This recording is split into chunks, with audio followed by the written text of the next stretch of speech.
Trump enostavno hoče počistiti dvorišče in se osredotočiti na Kitajsko.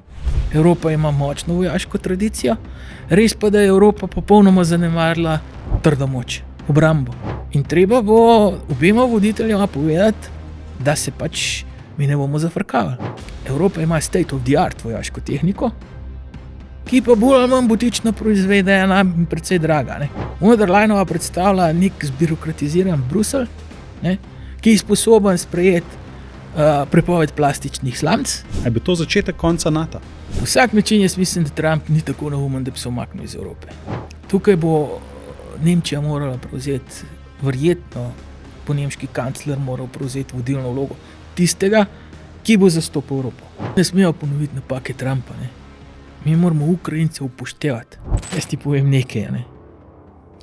Če Ljubljani za 3 dni izklopiš elektriko, dobiš popoln kaos.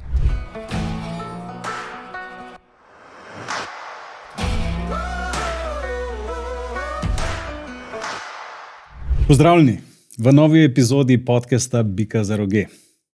Tokrat bomo ponovno odgovarjali na vprašanje, v kakšnem svetu bomo živeli čez 10 let.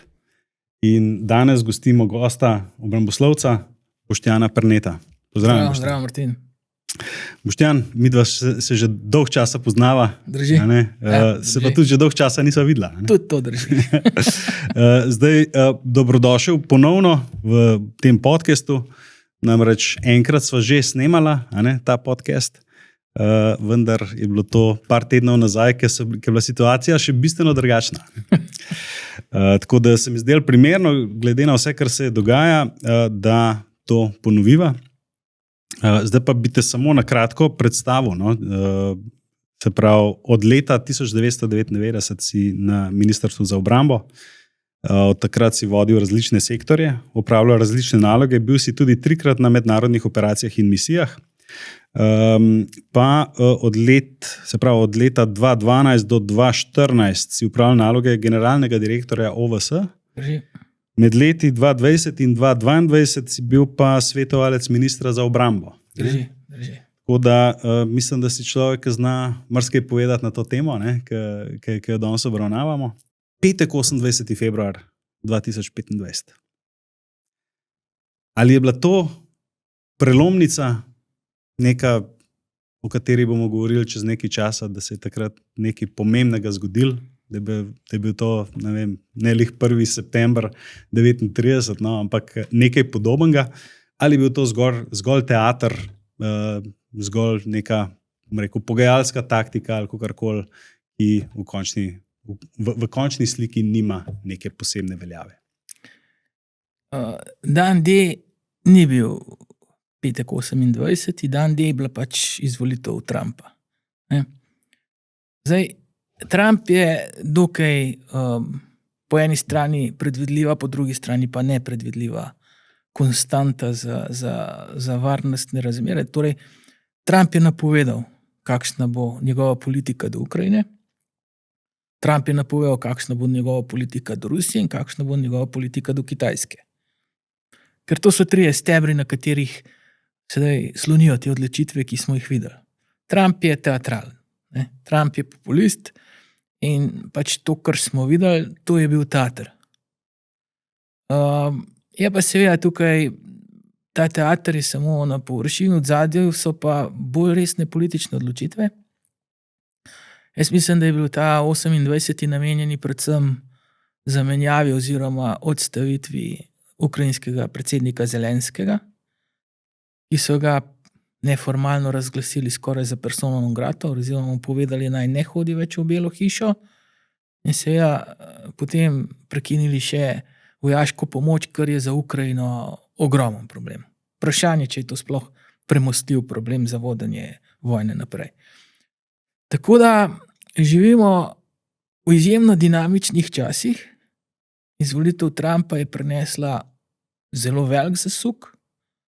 Sicer smo varnostni strokovnjaki predvidevali, da bo šlo to v smer, ampak mogoče ne tako radikalno in ne tako brezkompromisno. Ja, zdaj midva sva v bistvu v tej prejšnji epizodi, ki sva jo posnela, sva že govorila nekaj na temo Ukrajine in Rusije. Ne? In takrat sva tudi govorila o tem, sploh zakaj je šel Putin v vojno za Ukrajino. A ne? Nekako se mi zdi, da sva takrat zaključila, no, da v bistvu ni toliko problem, da ima Rusija na svoji meji članico NATO, ne, naprimer Finsko, ne, to jih ne moti toliko, ampak da gre za neko celovitost, zgodovinsko celovitost Rusije, ne, da Ukrajina nekako spada k Rusiji, ne, in da je bilo nedopustno, da bi Ukrajina postala članica NATO. Ne, to je bil nek zaključek. Zdaj pa zdaj v zadnjih parih tednih prišlo do pohanenih novih, bom rekel, elementov. Se pravi, takrat je bila še vojna, takrat se spomnim, sva se pogovarjala o tem, da vprašanje, če se bo ta vojna kdaj končala. Zdaj pa je prišel Trump zelo na hiter, hoče narediti deal. Na nek način deluje kot da mu ne pomeni to, kaj to pomeni za Ukrajince. Zelo očitno je poravnan z Putinom, z Rusi. Kot da se nekako postavlja nek nov svetovni red. Kaj misliš? Ja, dobri zaključki. Vse, kar sva se pogovarjali zadnjič strani ruske strani, drži. Situacija za Ruse se ni spremenila nič. Rusi so srečni, ne? Celo izjave dajo v to smer, da to je pa sedaj ta politika, ki so si oni želeli strani Združenih držav. Tudi ne verjamem na ključe, jaz mislim, da je tukaj marsikaj dogovorjenega. Ne? Bilo je pač, da je bil formalno priznanje, bil en pogovor med Trumpom in Putinom, jaz mislim, da jih je bilo več, tudi na bolj taktičnih nivojih, kjer so določene stvari dogovorili. Ne? In tako kot sva tudi že govorila, tukaj Trump enostavno hoče počistiti dvorišče in se osredotočiti na Kitajsko. Torej, vojna v Ukrajini Evropa njega ne zanima. On rabi sile, rabi sprotiti, ne more se boriti na dveh frontah, kar je pa še bolj ključno, rabi Rusijo ob svoji strani, vsaj neutralno, ko se bo lotil glavnega konkurenta, torej Kitajske. Ne? Tako da mi moramo gledati, Trump je lepo rekel America first, ne? On zasleduje ameriške interese. On si ne želi obremenjevati Amerike več z neko pomočjo neki vojni, za katero niti ne misli, da je smiselna. On več pač to vojno kot evropski problem in sedaj ga prepušča Evropi. Pač rekel je, da bo vojno zaključil zelo na hitro, v nekaj urah, in pač njemu je vse eno, a je to pravičen mir, a ni pravičen mir. Ne? Tudi recimo napoved je bila, da takoj, ko se sklenje premirje, Amerika dvigne vse sankcije proti Rusiji. Ne? In na ta način seveda spet da brco Kitajski, ker bo Rusija lahko energente prodajala na svetovnem trgu, cene bodo šle gor, ne bo več treba samo v juanih Kitajcem prodajati. In tukaj, čeprav na prvi pogled zgleda precej brcanje v temo, ne, je to dokaj usmerjena politika Trumpa. Sedaj, a bo do mira prišlo, a ne, je prezgodaj govoriti, ne. Vidite, da Evropa je po prvem šoku začela se pobirati. Ne. Evropa ima 400 milijonov, približno 400 več prebivalcev, ne. Rusija 140. Evropa je bistveno bogatejša kot Rusija. Evropa ima močno vojaško tradicijo. Res pa, da je Evropa popolnoma zanemarila trdo moč, obrambo. Zaradi tega, ker tega ni bilo potrebno vzdrževati, to je drago in to so za nas delali Američani. Celo balistični ščit, ki nas ščiti Evropo pred ruskimi in drugimi izstrelki balističnimi, ne, je ameriški. Dve bazi sta, ena na Poljskem, druga v Romuniji, v rokah Američanov. Vsaka je bila približno po milijardo. Ampak to so naredili Američani za nas. Zdaj pa tega konc. Ne. In Evropa se hitro postavila na svoje noge. Pobude, kako vzdrževati Ukrajino pri tem, da doseže pravičen mir, so zdaj trenutno različne. Ne. Oblikovana je koalicija voljnih narekovaj, torej držav, ki so pripravljene pod določenimi pogoji poslati tudi vojake v Ukrajino. Tako da vidimo, glede vojne v Ukrajini, na ukrajinski ali pa zahodni strani vidimo tektonske premike. Ne? Tisto, kar so do zdaj počeli Američani, bo poskušala početi Evropa. Ključno pa je, ne, da je tudi Evropa usmerjena v doseganje miru. Torej, nadaljevanje vojne v Ukrajini bi bilo problematično za vse strani. Tako za Ruse, kjer jih gospodarsko precej izčrpuje, ne? Še bolj za Ukrajince, ker je težko držati 1000 km dolgo fronto, in seveda za Evropo, ki bo mogla to plačevati, ker Američani so se očitno izločili iz tega. Zdaj, kako doseči mir, je pa drugo vprašanje. Ne? Ukrajinci pač se ne želijo odreči ozemlju. Rusi zasedenega ozemlja do sedaj ne bodo prepustili Ukrajincem. Tako da tukaj bo potrebno sprejemati težke kompromise, težke odločitve, ki bi lahko končali to vojno. Ampak vojno bo na neki točki treba končati. Zdaj tako, ne, v zadnjem mesecu so se dogodki vrstili zelo hitro en za drugim in mislim, da je bilo skozi večje stopnjevanje. Ne. Se pravi, ne, bila je ta varnostna konferenca v Münchnu, ne, kjer je J.D. Vance, podpredsednik ameriški, ne, je okrcal na nek način evropsko demokracijo in svobodo govora. Ne. Potem naprej Trump je napovedal, se pravi, zmanjšanje podpore oziroma odvzem podpore Evropi, se pravi, neke ocene so bile, da je bilo okrog 300 milijard treba investicij v strani Evrope za namen obrambe. Ne. Potem naprej, mislim, da je bilo 24. februarja, je bila ta resolucija Združenih narodov, kjer so se Američani postavili na stran Rusov.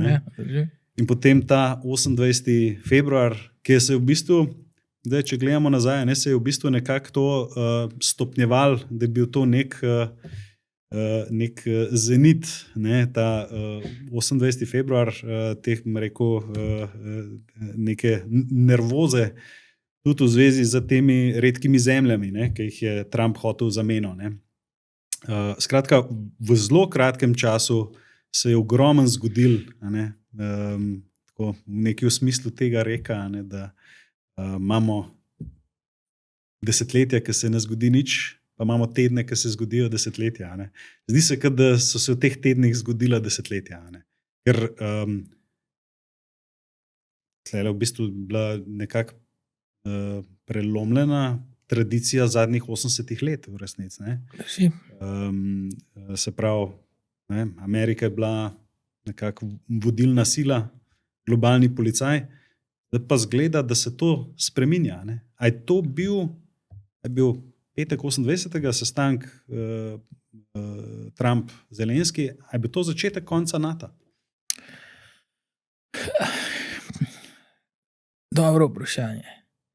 Zanesljivo je bil to začetek konca NATO, kot smo ga poznali.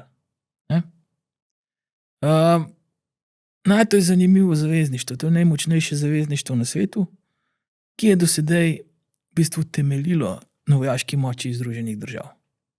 Večina zmogljivosti v NATO je bila ameriških. In tudi NATO je bil poganjan strani Amerike. Amerika ima še zmeraj bazo v Ramsteinu, ne? Amerika je ključna za obrambo Evrope. In kolektivna varnost v Evropi trenutno ni možna, ni izvedljiva brez Amerike v takem obsegu oziroma na takem nivoju, kot jo imamo sedaj. Ampak to bo očitno treba preseči. Je pa svet se spreminja, navidezno zgleda zaradi te odnosi Amerika-Rusija, ampak ne drži. Ne? To se pravi, svet se spreminja iz bipolarnega v multipolarne. Kitajski zmaj raste. Ne? In kitajski zmaj je v glavnem razlog za vse te spremembe ameriškega odnosa do Evrope. Sedaj pa, problem je za Evropo, kar naenkrat toliko investirati v obrambo, ki jo je ves čas zapostavljala. Ampak tukaj so zelo pesimistični scenariji, kako Evropa nam mogla doseči nič, ne? Ampak evropske države, Francija, Nemčija, Velika Britanija, imajo dolgo vojaško tradicijo. izdelujejo vrhunsko orožje. Sicer trenutno je to bolj butična proizvodnja, ampak to se hitro da spremeniti. In jaz ne dvomim, da bo Evropa, ko bo zoperstavljena, resno zoperstavljena izzivom, znala stopiti na svoje noge. Ne glede na hude politične probleme znotraj držav. Torej ta polarizacija levo-desno, problem migracij tujcev, problemi, ki jih pač sodoben svet ima, bo treba premagati zaradi enotnosti. Ne? Ker mi imamo zdaj dva svetovna voditelja, eden Trump, drugi Putin, ki oba dva razumete samo grobo, vojaško, trdo moč. Soft power, na kateri je gradila Evropa, to ne pomeni nič več. Ne? In če bo Evropa hotela biti igralec, bo morala spet vzpostaviti trdo moč, tako kot jo je že imela recimo pred, ali pa še v hladni vojni, ne? Je bila Evropa vojaško izjemno močna. Tako da treba postaviti trdo moč in treba bo obema voditeljama povedati, da se pač mi ne bomo zafrkavali. Mi smo še zmeraj celina s 400 plus milijoni, izjemno bogata in mi z lahkoto pariramo. Ne? Tako Rusom, kot Američanom, kot Kitajcem. Ampak moramo se postaviti nazaj na zemljevid velikih. In zdaj, pač, če je Trump izbral retoriko izsiljevanja, ker to je neke vrste izsiljevanje, potem Evropa lahko začne taktizirati na način, da se začnejo povezovati s Kitajci in kompenzirati tisto gospodarsko gledano, kar nam bo Amerika vzela. Torej, Evropa mora začeti igrati kot Evropa. In tega momenta do sedaj ni bilo, ker se je Evropa vedno skrila za Američane. Tudi, ko se je vojna v Ukrajini začela nadaljevala, ne, so vodili šov Američani. Zdaj pač je tega šova konec. Se pa strinjam s tabo, ne, o tej SWIFT-u, ne, varnostne politike. Nikoli v moderni zgodovini ameriški predsednik ni tako grobo zasukal zunanje ameriške politike. Ameriška zunanja politika je bila stabilna, ne glede na republikance in demokrate. Bolj ali manj smer je bila enaka. Bile so nijanse, ampak ni pa prišlo do 100% zasuka, tako kot je prišlo zdaj. Ne? Ko smo imeli v 2 mesecih od sovražnikov do zaveznikov, kot smo videli v Združenih narodih, kar si omenil. Ne? Tako da trenutno je zelo nehvaležno biti varnostni analitik, ne? Ker je dinamika tako velika in pač dogovori v zadju na prvi pogled nemogoči, ne? Dejansko težko napovedati, kaj se bo zgodilo. No, recimo, tole, če se malo stava pri Evropi, ne? Kaj Evropi manjka? Ne? Recimo, se pravi, neko znanje bi moglo biti, ne? Se pravi, nek, rekel, strateški arsenal bi mogel biti, ne? Prisoten, ker je že, kot si rekel, ta tradicija, ne? Vojaška. Ne? Potem, če se ne motim, je tudi vojaška oprema, orožje, tega bi moglo biti dovolj. Ampak kaj v resnici manjka Evropi? Da bi se postavila na svoje noge vojaško tudi, ne? Glej, problem v Evropi je, da se je demilitarizirala ne samo fizično, ampak tudi mentalno. Ne? Večina mladcev, pa mladk, ne punc, v Evropi misli, da je pač obramba države stvar profesionalne vojske, da se to njih ne tiče. Ne? Vojsko se je počasi porivalo ven z družbe in se je pač obravnavalo kot nepomemben element, ki se ga plačuje. Ne? Recimo Nemci so imeli v enem momentu, nekaj let nazaj, samo še tam 100, 105, 110 operativnih tankov. Ne? To, ki jih imajo Rusi v Kaliningradu na eni točki. Ne? Torej, problem je bolj mentalne narave, ne, kot pa fizične. In tudi ne drži, da imamo tehnike dovolj. Tehnike nimamo nič. Tehnike imamo za resno vojno, recimo z Rusi, nimamo dovolj tehnike. In to bo treba proizvoziti, zato pa gre v take številke, v 100 milijard, ki jih bo Evropa sedaj porabila. Evropa ima znanje, Evropa ima vrhunsko vojaško tehniko. Protizračni sistemi, ki so testirani zdaj, bili v Ukrajini, dani v Ukrajini, so dosegali 95% uspešnost. To je skoraj nevideno, a ne? Tako norveški kot recimo nemški. Tako da Evropa ima state of the art vojaško tehniko, ki pa bolj ali manj butično proizvedena in precej draga, ne? Aha, se pravi, v bistvu tehnika je super, ampak ni dovolj kapacitet, recimo. Mislim, ni bilo nobenih potreb, zato kapacitet ni bilo, ne? In zdaj tako, če ti proizvajaš butično, so tudi cene visoke. Ko se bo to začelo štancati, in ne dvomim, štancati se bo začelo v naslednjih letih, Evropa se bo oboroževala do zob. Ne? Ko se bo to začelo štancati, bo tudi cena padala, ne? Kvaliteta bo pa na približno istem nivoju ostala. In tudi zdaj situacija je porinila države, da so se zelo hitro začele povezovati. Recimo nemški orožarski pa italijanski orožarski koncern sta se začela že povezovati pri izdelavi tankov, da še Francozi prihajajo zraven, tudi Britanci očitno bodo nazaj z Evropo igrali. Ne? Tako da stvari se ful hitro spreminjajo. Ne? Sestanki, ki bodo zdaj v Bruslju, niso namenjeni samo povečevanju obrambnih izdatkov, ampak tudi organizaciji namenske obrambne industrije v Evropi. Ker paradoks bi bil zdaj, ne, ko se je Evropa začela postaviti na svoje noge, da bi robo kupovali od Američanov. Ne. Od Rusov jo tako ali tako ne moramo kupovati. Ne. Robe bo kar veliko prišlo, če mene vprašaš, ne, z Južne Koreje, ki ima vrhunsko oborožitveno industrijo. Polaki ogromno kupujejo zdaj že iz Južne Koreje, havbice, tanke, ne, torej resna orožja. Tako da tukaj bo zanesljivo neko partnerstvo. Jaz mislim, da bomo, torej Kanada je že vključena v ta evropski del, ker je Trump prav tako kot nas odrinil. Jaz mislim, da bomo slej ko prej imeli Avstralce tudi na svoji strani. Ne? In potem je to že neka Evropa, ki lahko pomeni nekega sogovornika na mednarodnem parketu, ker trenutno sogovornik Evropa ni. Ne? Ja, se tudi si predstavljam, da je, kako se pa zmenijo med sabo, kdo je tisti govorec. Recimo zdaj, kdo bi se pogovarjal s Putinom, naprimer, ne? A to je von der Leyenova? Ne.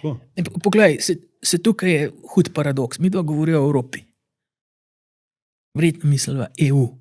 Pa ne misliva zato, ker je tudi Velika Britanija zraven, pa Kanada. Ne? Ok, kdo je zdaj v Evropi? Ne? Trump, von der Leyenove, ne vem, če je sploh že poklical. Von der Leyenova je postala brez veze. Ne? Von der Leyenova predstavlja nek zbirokratiziran Bruselj, ne?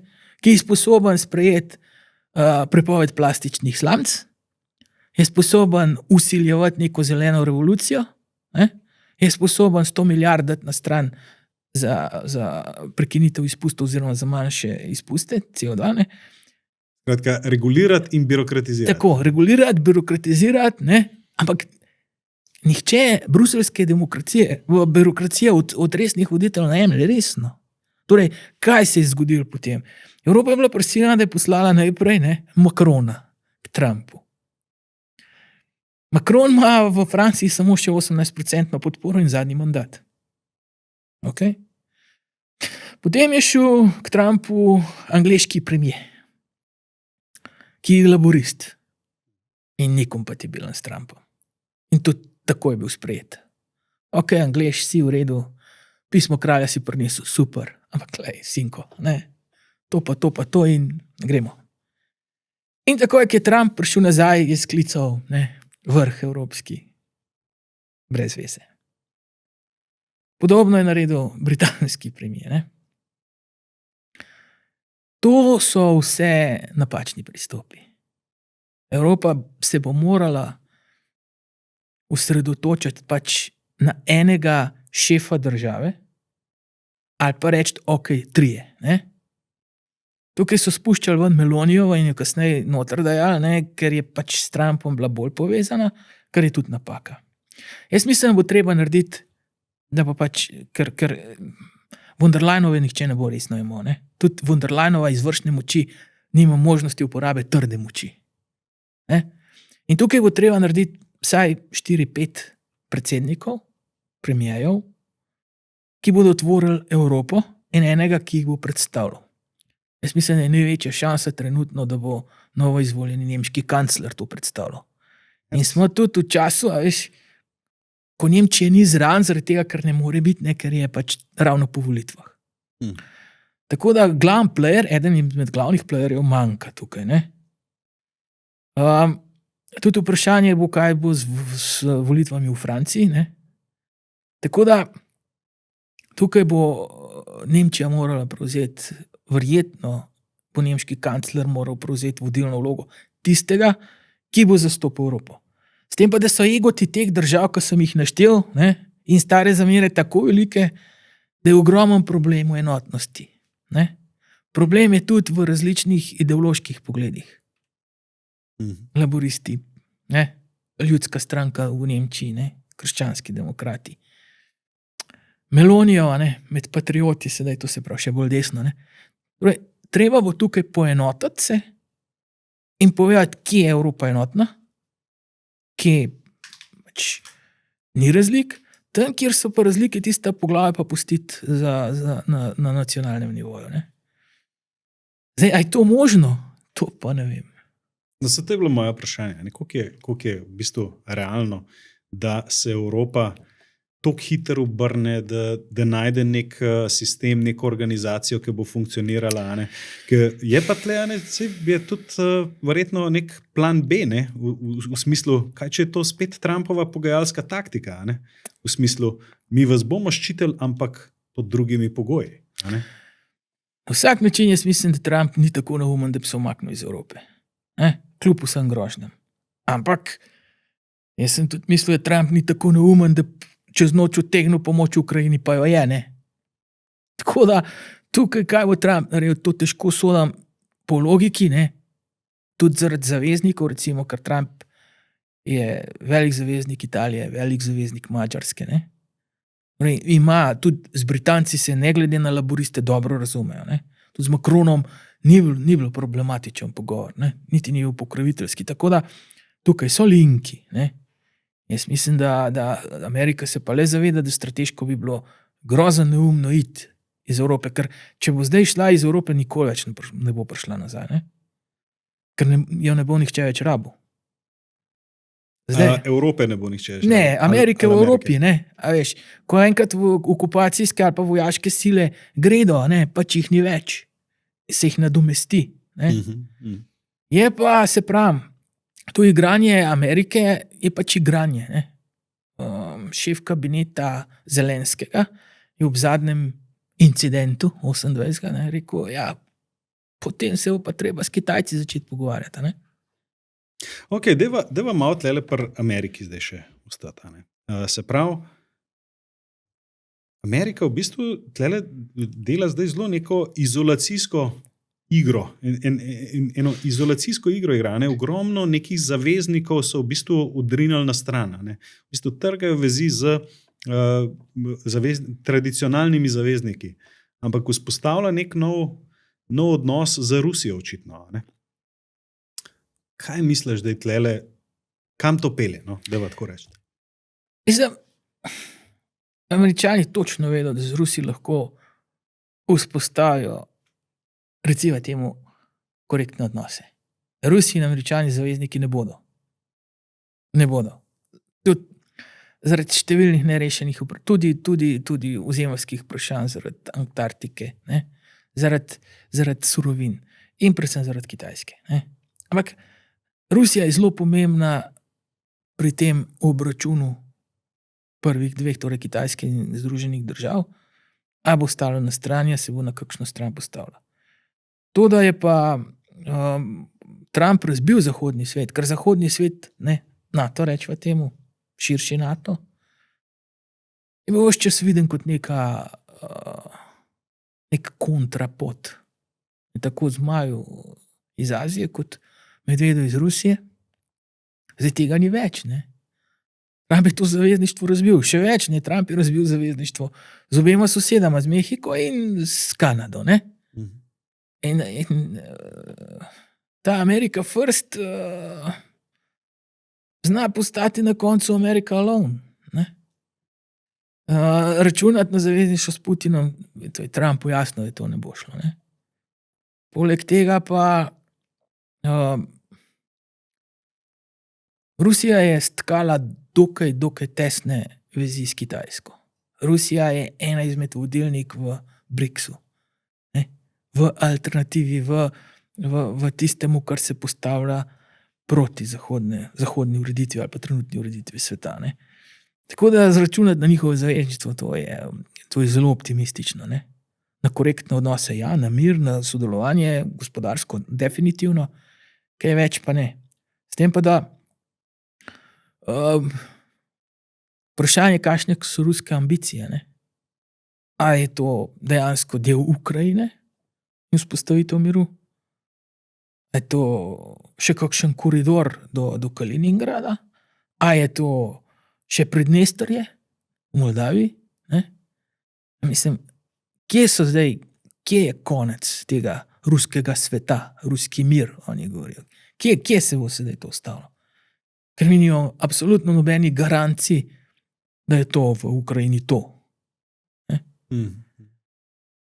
Tako da, ogromno vprašanj. Tlele si omenil zdaj te garancije. Ne? Recimo, ker tudi Zelenski jih je izpostavil, ne? Te varnostna jamstva, ne? Da jih želi, ukolikor bi prišlo do kakršnega koli premirja, ne? Ker pač v preteklosti ni nič delovalo s Putinom. Ne? A ti lahko malo razložiš, kako to izgleda, varnostno jamstvo? Varnostno jamstvo so bila dana v Ukrajini. Ukrajina je, ko se je odrekla jedrskemu orožju, dobila varnostna jamstva. Mislim, da je zanesljivo Američanov, mislim, da je Britancev, Francozov in pa Rusov. Vsi so garantirali ozemeljsko celovitost Ukrajini in pač mir. Ampak varnostna jamstva po nekaj letih, potem, ko si začeli to majati, niso več držala. Varnostna jamstva danes so varnostna jamstva samo in izključno, če si v nekem zavezništvu, kjer si trdno vpet in kjer so jasno zapisana pravila, kako na kakšen način in kdo te bo zaščitil v primeru. Artikel 5, NATO. Tako da Ukrajinci so želeli močna varnostna jamstva. Torej, kdo in pod kakšnimi pogoji nas bo zaščitil. In to so želeli, damo vam redke kovine, vi nam pa dajte varnostna jamstva, torej ali bomo postavili ameriško bazo v Ukrajini, ali bo ta baza na Poljskem in bodo Američani prišli pomagati, torej fizično se vpletli v vojno, če nas bo Rusija napadla. Takih varnostnih jamstv ne bo dal nihče. Ja. In te ideje, da bi katerikoli tuja vojska zahodna vzpostavljala neke peacekeeperje v Ukrajini, pa to Rusi nikoli ne bodo pristali. Ja, seveda, to bi bil kontrasignal Rusiji. Absolutno, to je vse, zaradi česar je Rusija šla v vojno. Tako da tega ne bomo videli. Ne? In govoriti o teh varnostnih jamstvih so Ukrajinci sami rečejo, pa so nam bolj malo pomaga. Ne? Dajva tako probati malo neko oceno narediti. Kaj misliš, ko se bo tole zaključilo? Kjero smer gre, kam to pelje v Ukrajini? Ne vem, poglej. Ukrajinci trenutno brez direktne ameriške vojaške pomoči, ki je prekinjena. Ne? To smo videli, ker je vmes je zaradi, mislim, da je lansko leto, to se pravi leta med 23 in 24 je prišlo do prekinitve ameriške vojaške pomoči zaradi težav v kongresu. Ne? In takrat je artilerijska municija zamujala par mesecev in zaradi tega je skoraj ukrajinska fronta padla. Zdaj, stvari so se majhno spremenile, tudi Evropa bolj participira, ne more pa nadomestiti Amerike. Ne? Že fizično po vsej tej masi, predvsem artilerijske municije, ki je ključna za držanje fronte, bo zelo težko. Ne? In jaz si zelo težko predstavljam, da bo Ukrajina učinkovito vodila vojno brez ameriške pomoči. Ker ne gre samo to, kar sem omenil, to se pravi artilerijsko municijo, rakete, oklepnike in tako naprej, streljivo, ampak gre predvsem tudi za obveščevalno pomoč. Torej satelite, ki spremljajo situacijo, za izvidniška letala, ki so ves čas ameriška, pomagala. Gre verjetno še za druge oblike pomoči, ki jo ne poznamo, kaj tajna. Ne? In da bi Evropa vse to nadomestila, ne more. Tudi če bi želela in tudi če bi bilo dovolj denarja, ne more. Ne?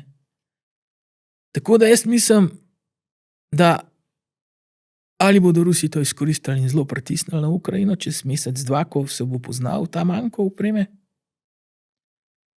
ali pa, kar bi bilo bistveno bolj pametno, je, da se začne čim prej z mirovnimi pogajanji. Ne? Ampak, če bo vzpostavljen mir, glede na to, kar vemo, glede na Carigajski sporazum, ki je bil parafiran ob začetku vojne, ne, bo mir težko sklenjen na način, da Ukrajina ne bi izgubila dela svojega ozemlja.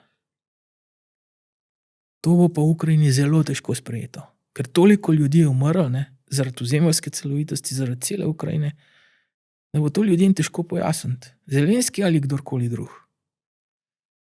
Tako da situacija v Ukrajini je nepredvidljiva. Ja, očitno je, da zelo težko, da bo tisto zasedeno ozemlje, ki ga je Rusija že zasedla, ne, da bo to ostalo ukrajinsko. Ne. To je zdaj v tem trenutku težko pričakovati, ker na kakšen način bi se to lahko rešil? Kaj bi mogel Putin dobiti? Poglejmo, realno moramo pogledati situacijo. Rusija sedaj nastopa z pozicije moči. Rusija ima prevlado na bojišču, Rusija počasi napreduje, ruske oskrbovalne linije pač delujejo, tehnike je dovolj, streljiva je dovolj, tudi ljudstvo je dovolj, kljub velikim izgubam in kljub velikim težavam, tako z opremo kot ljudstvom. Ne? Ampak ne glede na vse, pobuda je na strani Rusov. Drugič, zavezništva so se spremenila. Američani so sedaj bolj ruski kot ukrajinski zaveznik. Torej, Rusi imajo vse karte v svojih rokah. Pričakovati, da bi ob potencialnem miru Rusi popuščali, ne bodo. Tako da ja, ozemlja, ki so jih zasedali, so minimum, kar bodo zahtevali zase. Verjetno bodo zahtevali tudi marsikaj drugega. Torej, nevtralnost Ukrajine, mogoče celo omejitev ukrajinskih oboroženih sil in tako naprej. Ne. Kaj vse bo tukaj na mizi, ne vem. Skratka, velik ruski vpliv na Ukrajino. Absolutno velik. Čeprav po drugi strani pa Zahod, Evropa ne sme dovoliti, da bi cela Ukrajina padla pod ruski vpliv, ker to pomeni, da imamo Ruse potem tako na madžarski kot na slovaški meji. Imamo Rusi pridejo do Pridnesterja, kar pomeni padec Moldavije slej ko prej, in spet na romunski meji. Tako da strateška igra je tukaj, me pa bolj skrbi, da bi nadaljevali z vojno in da bi zaradi pomanjkanja pomoči ukrajinska fronta kolapsirala in bi se Rusi premaknili še bistveno bliže Kijevu. Zelo dobra iztočnica na naslednje vprašanje. Kakšno grožnjo Rusija predstavlja Evropi? Ja. Zdaj, spet skoraj nemogoč odgovor, korekten odgovor je nemogoč.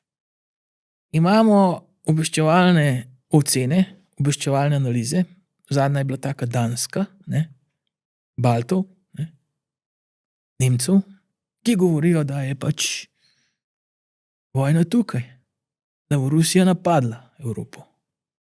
In potem imamo bolj umirjene obveščevalne analize, ki govorijo o tem, da pač Rusija ni mogla prebiti ukrajinske fronte in na misel ne pride, da bi napadla Zahod. Da pa bo poskušala uveljavljati svoje interese. Zdaj, kje je resnica objektivno gledano tako, Rusija bo nekaj časa potrebovala, saj 4-5 let, da zanovi vso to tehniko, moderno oborožitveno tehniko, da prenese izkušnje iz bojišča dejansko tudi na enote, zanovi udarne enote in po 4-5 letih bi ofenzivno bila sposobna napasti katerokoli evropsko državo. Ali je to v interesu? Ne vem. Ne vem, ker če bi prišlo do miru, pa saj približne stabilizacije odnosov z Rusijo, da bi Rusi spet začeli prodajati energente normalno po svetu, potem tudi ne bi bilo v ruskem gospodarskem interesu. Je pa tako, ne. Pravijo so, da se bo Rusija sesula pod sankcijami. Rusija ima težave, predvsem s šibkim rubljem, ne, inflacijo. Problem je tudi Gazprom, ki dela minus, problem so, ne, skratka, ta kriza se je zajedla v rusko gospodarstvo, ampak Rusija ima še zmeraj minimalen zunanji dolg. Oskrba, če greste v Moskvo, je nemotena. Ja, pa oni sami proizvajajo orožje, ne? Pa, Prav, verjetno dobro, bistveno ceneje. pa tudi tisto, oni so ga premalo, zdaj ga proizvajajo že skoraj dovolj, ne. Oni so pač našponali nazaj tiste fabrike, ki so delale v hladni vojni, ne. Kar jim pa manjka, pa nadomestijo predvsem z Severne Koreje pa z Kitajske, kjer dobivajo pomoč, ne, in oni z oskrbo bojišča nimajo takih težav, kot jih imajo Ukrajinci. Ker gre le za eno državo, ki je močna država in bila predvsem militarizirana v času Sovjetske zveze. Tako da tukaj računati na nek gospodarski zlom in pa to Rusije to ne gre. Z Rusijo se bo pač treba pogovarjati, ne? Ker da bi pa Rusija imela neke ambicije okupirati celo Evropo, je pa nima, ne. Rusija govori o ruskem miru, o ruskem svetu. Zdaj, kakor je bilo za razbrati, saj po moje, ne, Putin govori o vplivnem ozemlju bivše Sovjetske zveze. In tu so nekako ti meje, do katerih bi po moji oceni maksimalistično Rusija lahko šla. Recimo, mislim, da je demografski znanstvenik, no, Peter Zajan, je že enih 15 let nazaj napovedal, da bo Rusija mogla napadati neko evropsko državo zaradi padajočega prebivalstva. In se dejansko 12 let kasneje se je to zgodilo, ne? A je to lahko neka motivacija za nadaljne osvajanje Evrope, recimo? Ne vem, mislim, ne bi upal to trditi, no. Ne bi upal to trditi, je pa ratal sem previden, ne. Ker polovica, ampak 2/3 evropskih obveščevalnih služb je trdila, da Rusija nikoli ne bo napadla Ukrajine. 2 dni pred napadom, ko so Američani povedali točen datum in smeri, so recimo Francozi trdili, da je to traparija popolna, ne. Pa so napadli, a ne. Tako da kot naši južni brati pravijo, ne, zdrav za gotovo, tega ni več, ne. Velika dinamika je, treba je spremljati vse skupaj. Odločitve se zelo hitro sprejemajo, glede na kontraodločitve, a ne. A veš, tudi pravimo, ne, kontroliran konflikt Ukrajina. Ja, zdaj ni več to kontroliran, ker se Američani umikajo, ne. Uporaba jedrskega orožja, ni šanse, ne, se imajo Rusi pobudo. Ja, kaj pa, če vstopijo zahodne sile v Ukrajino, ne, kaj pa potem? Veš, tukaj je toliko neznank, da je silno težko biti pameten. Je v bistvu potem rekel ena najmanjša škoda za Evropo to, da Putin dobi svoj del Ukrajine, ki si ga želi, ne? Mislim, to se sliši sicer kruto, ne. Tudi ne vemo točno, kaj si Putin želi. Tukaj moramo v ospredje postaviti Ukrajince, ne, ki so 3 leta krvaveli. 3 leta so se borili za svojo svobodo, zato, da niso pod Rusi. Ukrajinci se niso borili brez veze, ne. Po drugi strani pa tudi Čečeni so se nekoč borili, ne, pod Rusom. Pa vidimo, ampak tam ni bilo mednarodne pomoči. Ampak vidimo, kje so zdaj pristali, da so vazalska država v Rusiji. Torej, mi ne smemo ponoviti napake Trumpa, ne. Mi moramo Ukrajince upoštevati, kaj oni želijo, ne. Kaj so oni pripravljeni. Oni so tisti, ki so krvaveli. Oni so tisti, ki so izgubili skoraj celo generacijo mladih ljudi, ne. Tako da tukaj bo treba upoštevati ukrajinske želje. Me pa skrbi, ne, da bo pač Ukrajina pogajalski čip med velikimi, med tem, da bo ta čip, torej da bo prodana za to. Za mir. Za spopad drugi, ne za mir drugi, a ne. Veste, je pa podobno na bistveno manjšem in manj problematičnem, za nas problematičnem primeru smo videli podobno situacijo že s Kurdi v Siriji, ne. Trump jih je zapustil, ko so s Turki pogovoril, jih je zapustil čez noč. Zavezniki ne, zavezniki gor, dol. Ne vem, koliko časa so se proti Islamski državi skupaj z ameriškimi specialci borili, čez noč njih ni bilo več. Ne. In so Kurdi ostali sami. Podobno bo zdaj z Ukrajinci. Ne. No, recimo to, kar si izrazil skrb, ne. Treba se pol v tem smislu tudi premakniti še na Slovenijo. Kaj to pomeni za Slovenijo, recimo te dogodki? Slovenija kljub vsemu ne, je še vedno tako EU kot v NATO. Ne. Je dosti globoko pomaknjena, torej smo že ne, ob Jadranskem morju, skoraj na Balkanu, torej fizična bližina, ne, nismo bili z Rusije, med nami so kar velike države in tukaj, da fizično do vojne prišlo v Sloveniji, ni kaj dosti šans. Ne. Do vojne fizično, če bi bila že napadena kakšna država, so to Balti, so to Skandinavci lahko, ne. So to Polaki. Nič ne kaže, da bi kdo Madžare ali pa Slovake trenutno napadal. Ne. Tako da ne, trenutno grožnje fizične vojne ni. Če bodo Rusi prišli do nas, potem je tako cel kontingent padel, ampak bo prej jedrska vojna. Tako da to ne. Seveda smo pa lahko priča dokaj hudim kibernetskim napadom, pa smo lahko priča posameznim diverzantskim ali pa raketnim napadom, ne? Če bi prišlo do eskalacije konflikta. To govorim zdaj najbolj črn scenarij. In zdaj vsi se odahnejo, fino, Sloveniji ne bo vojne, ampak jaz ti povem nekaj. Ne? Če Ljubljani za 3 dni izklopiš elektriko, dobiš popoln kaos. Torej ni treba, da vojna pride k nam. Lahko pride samo ena huda nestabilnost. Če ukineš plačilen promet, in to ruski hekerji znajo, ker so že pokazali, ne? Izločiš kartice, ne? Za en teden, dobiš kaos. Ja, se kako je že tisto, da je samo 9 obrokov med demokracijo pa anarhijo. Če prekineš, ne, pot plina, pot nafte, ne, če nimamo goriva za naša vozila, da se tako radi prevažamo, ne, biš kaos. Skratka, ni treba, da nas vojna obišče. Ne. Lahko nas samo vojna oplazi, pa bomo imeli že velike težave. Prva stvar, druga stvar pa, Slovenija se je do zdaj, ne, Slovenija je nekje sredi 90-ih zapustila nacionalno obrambo in se šla kolektivno obrambo.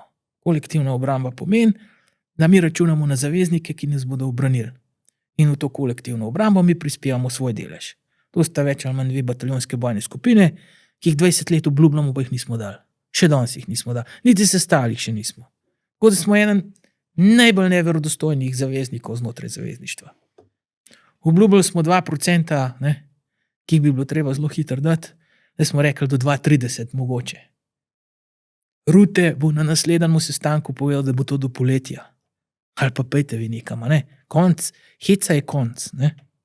In ne Američani, ko so pravi, Američani diktirajo, da bomo za orožje, da ne. Zavezniki od nas zahtevajo, da se vsak postavi na svoje noge in ne računa samo na druge. Veš, mi nimamo resne hrbtenice zaradi tega, ker oklepnikov nismo kupili, ne. Mi nismo suvereni nad našim nebom, zato ker nam suverenost zagotavljajo Madžari pa Italijani s svojimi bojnimi letali. Ker je ta zmogljivost za nas predraga, pa jo nismo kupili, ne. Ker to je dobra milijarda, pa še nekaj, ne. Samo za letalstvo. Nimamo. Ne. Mi nimamo trenutno resnega protiletalskega sistema, zdaj ga kupujemo, dobivamo zelo dobrega, ampak trenutno ga nimamo. Ne. Nimamo resne artilerije. Nimamo.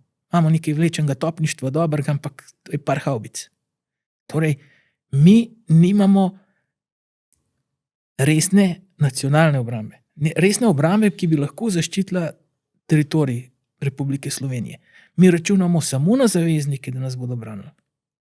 Ne? Tisto, kar imamo mi sil, je primerno za zavezniško obrambo. Če bi pa slučajno prišlo do kakršnih koli težav v zavezništvu, kar ni več tako grozno nemogoče, ne? Potem smo pa, da ne rečem kje. Kako misliš, da bi mogli trenutno potekati pogovori na samem vrhu Slovenije, recimo gledati?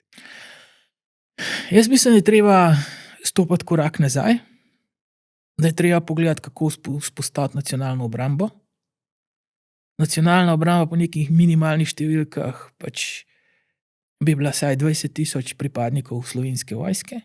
Ne? Lahko imamo manevrski del tako, kot je zamišljen, torej profesionalna sestava in plačana pogodbena rezerva, to zadošča. Nabavimo tehniko, ki je v strateških dokumentih predvidena, ker tudi zadošča. Gremo up to date, torej se s poceni pa učinkovitimi sredstvi založimo precej, mislim predvsem na drone, takšne in drugačne, ker droni so danes v bistvu na bojišču postali ključni. Oklep je izgubil svojo vrednost zaradi dronov. Mi imamo celo dovolj svojega znanja, mi bi drone lahko sami proizvajali. Dobre drone. Napadalne, izvidniške, vse. Imamo. Ampak treba se odločiti. Ne moreš se iti levo, desno, pa levi pravijo, ne, nič namo dali, desni pravijo, vse bomo dali. Ne. Mi moramo biti končno Slovenci spet kot leta 90. Mi se moramo skupaj usesti in se zmeniti, kako se bomo branili, če bo treba.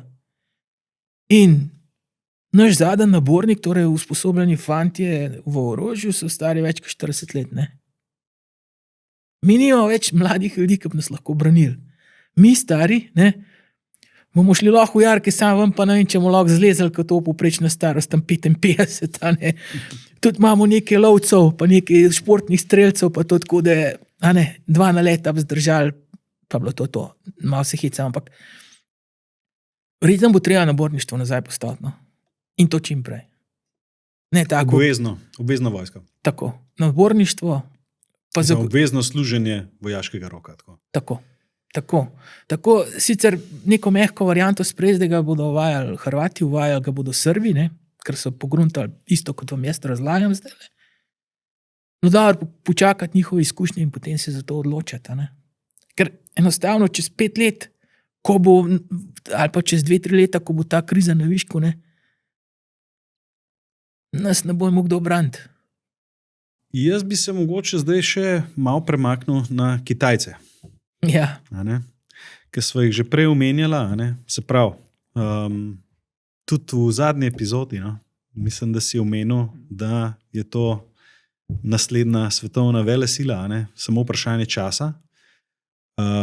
Po eni strani Kitajci so povezani z Rusi, če ne drugega preko BRICS-a, pa na koncu je bila Rusija nekako potisnjena v naročje Kitajske, za tem ukrajinskim konfliktom. Zdaj pa se stvari spreminjajo. Omenil si, da bi Kitajci lahko bili kot neka rešilna bilka za Evropo, oziroma za neko zavezništvo med Kitajci in Evropo. Sprav, veliko vlogo očitno tlele igrajo Kitajci. Kako misliš, da so Kitajci gledali ta dogodek v ovalni pisarni? Jaz mislim, da so Kitajci zdaj tudi presenečeni. Ne? Ker če gledaš zdaj retoriko Trumpa, razen tistih 10% carin, ki jih bo tudi na Kitajce dal, se kaj dosti s Kitajsko zaenkrat ni ukvarjal. Ne? Ker se fokusira na probleme, ki jih lahko hitreje reši. In Kitajci to vedo. Ne? Zdaj, jaz rekel, da jaz se ne bi naslanjal kot Evropa na Kitajsko. Jaz bi samo igral igro, ki jo igra Trump. Torej, ne bi rekel Kitajci, ajde, ne, carine gor, carine dol, ne, ampak dajmo narediti vrh Evropa Kitajsko, zato da Trumpu pokažemo, da ni edini na tem svetu. Ne. Smo pa mi še zmeraj del zahodnega sveta, če se razumemo, ne konfucijanskega ali azijskega. Ne. Tako da azijski zmaj je pač druga kultura, drugo razmišljanje, druga velesila. Ne. Zdaj, kaj bo Trump dosegel? Definitivno je tukaj rivalstva so tako močna, Kitajci bodo v 4-5 letih prišli v bok Američanom, tudi vojaško precej, ne. V 10 letih bodo prva sila sveta. In Američani to vedo. Kako bodo ustavljali Kitajce, ne vem. Ne? A bodo tukaj poskušali samo usamitev gospodarski nivo zavezništva z dosedanjimi zavezniki Kitajcev, a bo prišlo do pač pravega spopada. Ne? Imamo kritične točke Filipine, ne? Tam je incidenti skoraj že na dnevnem nivoju. Filipini so pa tesni zavezniki Američanov, tam pa ni nobenega govora o odhajanju. Imamo problem med Korejama, imamo problem s Tajvanom. So problemi tudi drugi, ker pač Kitajci trdijo, da je Južno-Kitajsko morje 9 točk njihovo. Kljub temu, da so tudi na mednarodnih sodiščih izgubili v Hagu. Pa še vedno trdijo, da je njihov, tako kot Rusi trdijo, da je njihova Ukrajina, tako kot Američani trdijo, da je Grenlandija njihova. Pač tako tudi Kitajci. In to je zdaj ta igra velikih. Je pa ključno rivalstvo, pa odločilno rivalstvo v tisto med Američani pa Kitajci. Vojna v Ukrajini ni tista ključna, ker tudi Rusi niso več ključni igralec. Tako da to nas pa še čaka. A pa misliš, da so Kitajci bolj nervozni zaradi teh dogodkov, ki se dogajajo? Recimo, očitno se preusmerja pozornost k njim. Ali vidijo to kot neko šibkost Zahoda in postajajo močnejši zaradi tega? Zdaj ne vem, pač prej je bil nek ustaljen red, Kitajci so vedeli, kdo je Zahod, torej kdo je nasprotnik, Rusi so na njihovi strani nekako bili tudi potisnjeni v to. Čeprav, če gledajo čisto strateškega vidika, edina možnost širjenja Kitajske, če bi pač zdaj prebivalstvo jim pada, tako tukaj ni več takih težav, ampak ta mehki trebuh Rusije je bil vedno tudi strateško potencialno. In več imajo težav Rusi s Kitajci, kot pa Evropa s Kitajci, pa Američani s Kitajci. Rusi so tisti prvi, ki bi mogli vsaj nevtralno držo ohranjati. Okay, to so zdaj strateške igre. In zdaj verjetno Kitajci pozdravljajo zdaj delitev Zahoda na Evropo in Ameriko. Ker po logiki pač jim ta neenotnost Zahoda ustreza. Okay. Tajvan. Kaj misliš, kakšni so obeti za Tajvan? Kaj se tam lahko zgodi v naslednjih letih? Mislim, poglej, politika ene Kitajske je bila vedno politika Kitajske. Tudi Tajvan ni nikoli resno rekel, da se bo odcepil. Tajvan priznava, da je Kitajska z drugačnim političnim režimom. Je pa tudi, recimo, ukrajinska vojna je precej spremenila razmerja moči na Tajvanskem otoku. Tajvanci so bili potem bolj skeptični do Kitajske. Tudi Tajvan se je zelo hitro začel oboroževati. Ogromno ameriške tehnike je šlo v zadnjem času na Tajvan. Tako da Tajvan se pripravlja tudi na možno vojaško operacijo Kitajcev. Je pa tajvanska ožina precej dolga, to ni tako kot Rokavski priliv, recimo, ko smo gledali Normandijo, pa ko smo videli Normandijo v drugi vojni. Ta desant čez tajvansko ožino bi bil demala vojaško zelo težko, bi ga bilo izpeljati, če bi bili recimo Američani v bližini svojim letalonosilkam. Tako da vojaška rešitev za Tajvan še ni tukaj, ampak kar je pa velike spremembe, pa je, da Kitajci ves čas poudarjajo, da bodo Tajvan, če bo potrebno, zasedli tudi silo. In tudi kitajska vojska se intenzivno pripravlja na prečkanje ožine. Torej, namenske sisteme delajo, da bodo lahko prečkali. Tudi raketne sisteme postavlja tako in tudi si pripravlja Kitajce na vojno. On je s te mirovniške, branili bomo samo sebe, zdaj že ne več. Zdaj že pač pripravite se na vojno, so bili tudi stavki že. Tako da pritisk na Tajvan raste, tudi vojaško. Vidiš, da te blokade, pomorske blokade Tajvana, pod krinko seveda kitajskih orožnih vaj, vojaških vaj, so vse daljše. In na eni točki bo pač, ko bo Kitajska vedela, da je dovolj močna, da si lahko prvoš, bo pač Tajvan vzela. A bo to silo, a bo šlo to na mehak način, ne vem, ampak vprašanje Tajvana bo Kitajska rešila tako ali drugače. Jaz mislim, da je bolj verjetno, da po mirni poti kot pa silo. Ja, se to so tudi že zadnjič govorila, da Kitajci bistveno bolj strateško gledajo. Tako počasi, na konfucijska miselnost. Da ni ta Ne. 4-letni mandat. Ne, to je Evropa. Ne. Ja. Oni delajo zelo zlagoma, ne, kot propaganda. Ne. Tako da jaz bi bil kar presenečen, če bi Kitajci dejansko vojaško šli na Tajvan. Jaz mislim, da jim ne bo treba. Ja, zdaj tle se pojavlja eno zanimivo vprašanje. Ne? Se pravi, Trump v bistvu nikoli ni bil ta warmonger, kako bi se rekel temu, nek podžigalec vojen ali kakorkoli. Vse, kar on rožlja z orožjem ali grozi, nekako vodi v neko pogajalsko izhodišče. Ne? Drži. A tle ti pričakuješ mogoče, da bi se lahko tudi tukaj naredil nek deal? Vedno so možni dili. Ne? Ko sta se dobila Xi pa Biden, ne? Saj po nekaterih zapisih, kar ste se pogovarjali, to je bilo zdaj par let nazaj, rekel, poglej, tako kot se vam midva domenila, ne? Tako bo svet laufal. Rusi so nepomembni. Evropa je nepomembna. Tako kot se bova midva dogovorila. Ne? In Trump je tak, da bi se dogovoril. Ampak tako da to je možno. Definitivno to je možno, neka razdelitev, neka spet polarizacija, nek gospodarska toleranca, nam rekel verjetno lih sodelovanja, ampak toleranca na nivoju prostega pretoka in tako, carine sicer in tako naprej. To je možno, ampak za Američane dolgoročno bo to nevzdržno. Ker Kitajci tako hitro rastejo, da bodo tudi, če se vse to domenijo, 10-15 letih dominirali. Pa se lahko 1000krat dogovorijo, kar hočejo. To tudi Američani vedo. Je pa res, da bi Trump začenjal novo vojno, dvomim.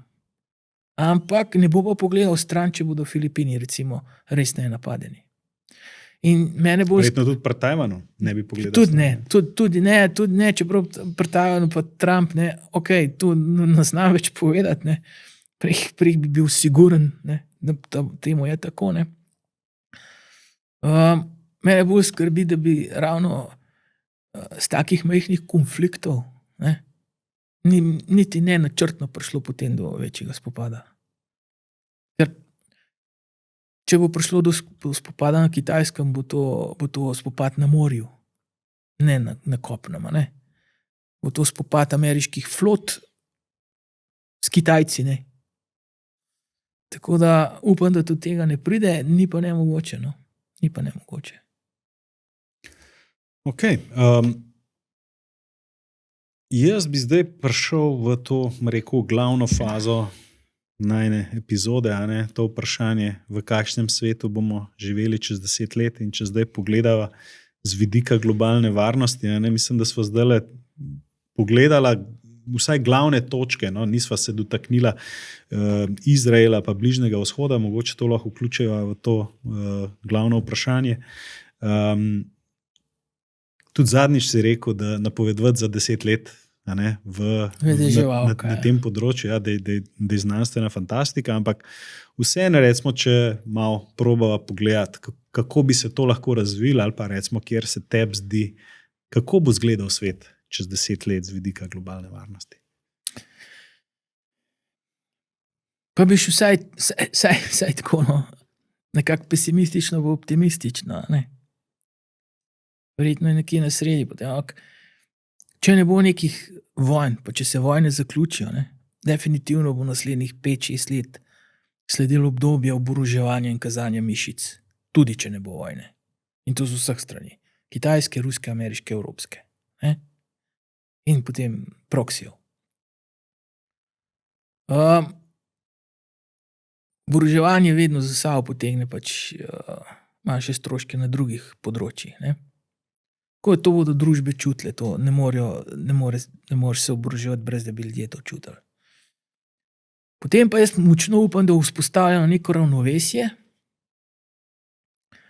ki bo tako kot v hladni vojni zagotavljalo nek približen mir na svetu. In v tem ravnovesju se tudi gospodarske poti bodo našle svoj prostor, a ne? Tako da tudi gospodarsko sodelovanje pa blagostanje ne bi smel zamujati.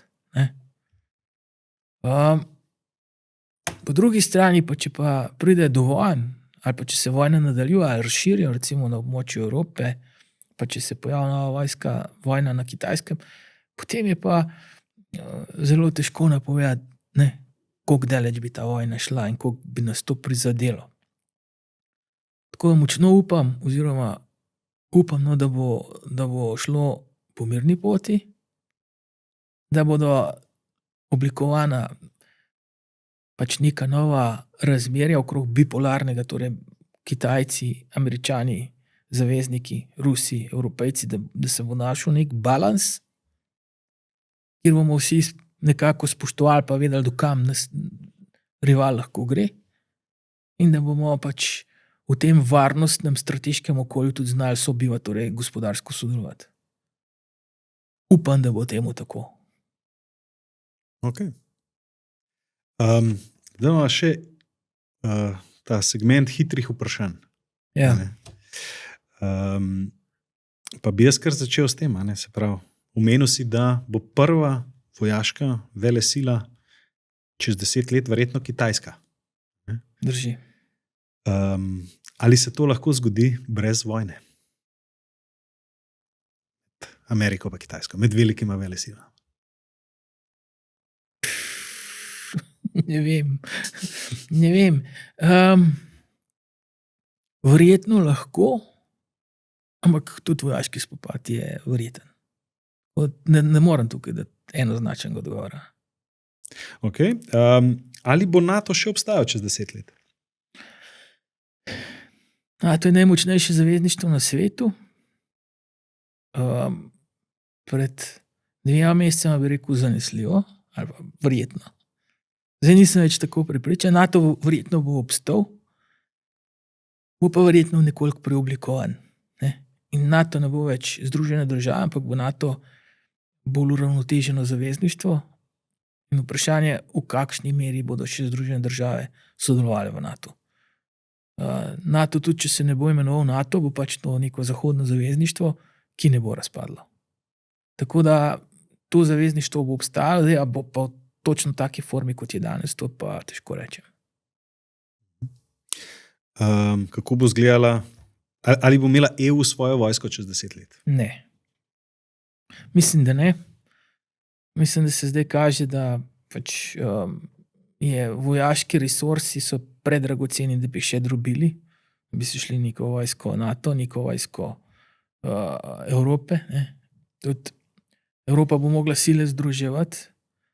Pomemben ali pa zelo pomembna država je Velika Britanija, ki ni več v EU, sploh na Pomorskem in pa z vidika jedrskega odvračanja.